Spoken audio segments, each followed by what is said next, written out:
আমি বলবো কিনা, দিদি বলে হ্যাঁ বলো। হুম, আমি তারপর বললাম, বলা শেষ করে ফিরে আসতেই মমতা দি আমাকে বললো, তুমি 1 ঘন্টা ধরে বক্তৃতা দিলে। হুম, না, 1 ঘন্টা কোথায় বক্তৃতা দিলাম, আপনার কানে এসব কে ঢোকাচ্ছে? হুম, পাশে অভিষেক আর সুগন্ধা বসে রয়েছে। তা দিদিকে বললাম, আপনি যাদের যাদের বক্তৃতা দিচ্ছেন তারা কেউ ঘোরেনি 2 মাস ধরে, কোনো জায়গায় ঘোরেনি, আমি করেছি একমাত্র। এটা আমার কাছে হিউমিলেটেড হয়েছে আমি। তা আমি চলে গেছি, আমার জানানো ফানানোর দরকার নেই।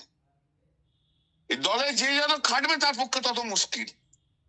এই দলে যে যত দালালি করবে, চুপ করে ঘরে বসে থাকবে দিদির সামনে, আর বড় বড় বক্তৃতা দেবে, বড় বড় কথা বলে, তাদের দাম বেশি। আর বসে বসে কতগুলো দালাল আছে, তারা ঘরে বসে বসে ওইখানে বসে বসে দিদিকে শুধু জ্ঞান দেবে, হয়ে গেল। বাড়ি থেকে পর্যন্ত বেরোতে পারে না সব ভয়। কালকে অত জ্বর নিয়ে রাত্রি 3টে পর্যন্ত ছিলাম। কুণাল তো বেলেঘাটে আর পার্লামেন্ট বিধানসভা আর দিদির বাড়ি করেছে। এই কালীঘাট সূত্রই শেষ করবে সবকিছু। দলটাকে তো এমনি এমনি শেষ হচ্ছে না, দলটা এই কালীঘাট সূত্রের জন্যই শেষ হচ্ছে।